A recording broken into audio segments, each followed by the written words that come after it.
Dando continuidade, pessoal, e até evitando que os vídeos fiquem muito longos assim, falamos agora das características do contrato administrativo. E observem que eles têm algumas características que demandam uma atenção, que demandam uma abordagem, que já permitem uma visão ampla de como funciona o contrato administrativo. Então, o contrato administrativo ele tem como características básicas a presença da administração, a busca pela atenção à finalidade pública, o interesse público, a forma prescrita em lei, a natureza de adesão, o fato de ser personalíssimo, ou intuito persona, e a mutabilidade. Tem outros também, mas nós vamos nos ater a esses, principalmente, e vamos tratando um a um com objetividade.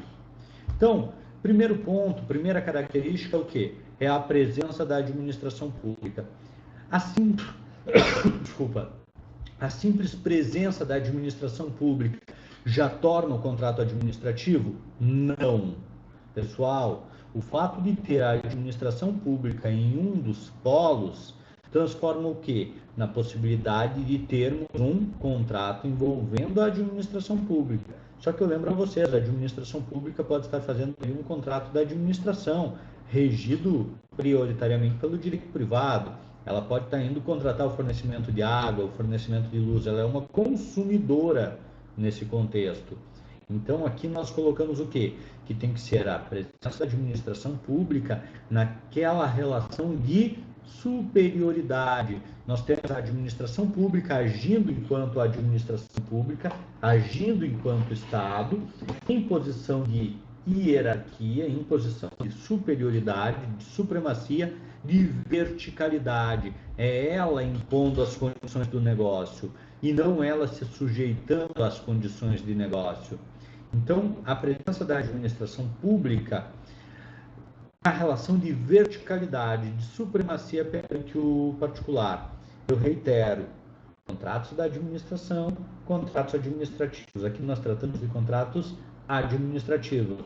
Lá nos contratos de administração, nós temos também a administração num dos polos, mas em relação de horizontalidade, de igualdade com a outra parte. Aqui nós estamos tratando de contrato administrativo, verticalidade, supremacia da administração.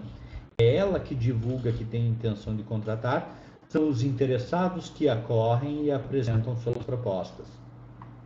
Então, predominância aqui de direito público.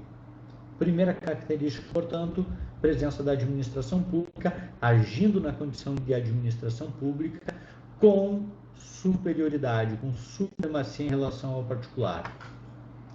Segundo objetivo, segunda característica, o objetivo, o alcance da finalidade pública. Então, aqui a gente vai ver o quê? Que não existe qualquer movimento da administração que não seja voltado para atender o interesse público, coletivo ou social. Todos os contratos da administração pública, todos os atos praticados pela administração pública deverão ter como finalidade satisfação do interesse público. Obediência à forma prescrita em lei.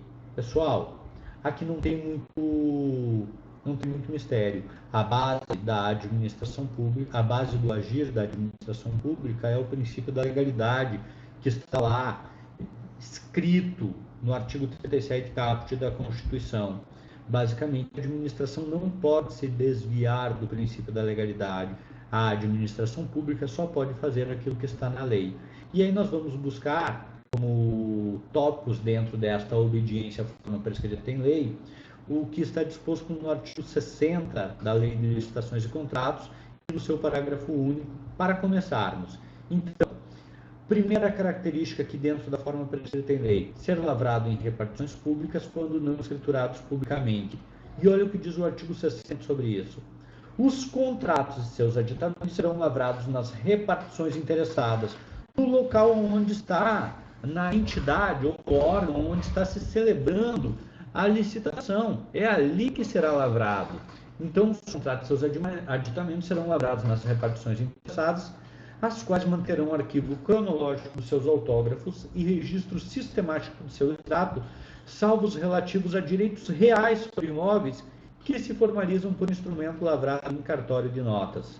De tudo, juntando-se cópia no processo que lhe deu origem. Ou seja, a lei determina como forma o quê? Escrita, né? Para começar, vamos começar com forma escrita, lavrado ou na repartição pública, ou quando envolver direitos reais inerentes a bens imóveis, no respectivo cartório, ok? São vedados os contratos verbais. Regra.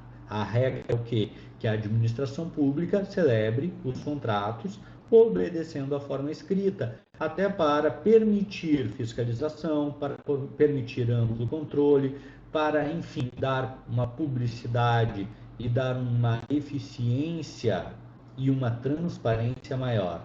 E, eventualmente, nós teremos, sim, contratos verbais. Então, olha o que diz o artigo 60, parágrafo único.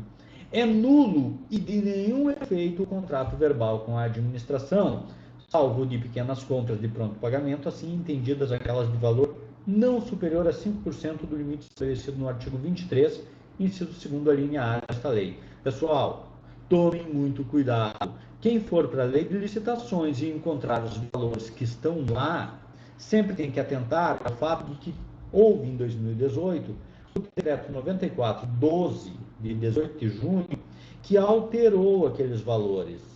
E hoje nós temos para compras de serviços não incluídos no inciso 1º, a linha A, na modalidade convite, o valor de até R$ 176 mil, ou seja, 5% de R$ 176 mil permite que as pequenas compras de pronto pagamento hoje na administração pública possam chegar até R$ 8.800, respeitado pelo artigo 60, parágrafo único. Além disso, nós vamos ter a publicação no Diário Oficial, a observância do instrumento hábil, a celebração do termo de contrato, da carta de contrato, da nota de empenho, da autorização de compra e a presença de cláusulas necessárias. A gente já vai tratar das cláusulas essenciais. A obediência ao procedimento legal, basicamente mais um alicerce. Aqui acabamos de falar, obediência à forma prescrita em lei, procedimento legal, cumprir o que está na lei, basicamente respeitar a fase interna e a fase externa da licitação. Destacamos mais uma vez que o contrato administrativo é um contrato de adesão. A administração divulga a intenção de contratar e os particulares e os interessados acorrem. Os interessados procuram a administração pública e tentam sujeitar às exigências fixadas por ela. Ela não está obrigando ninguém a ir até lá. Ela divulga que tem a intenção e aqueles que querem aderir àquelas condições buscam a competição e, caso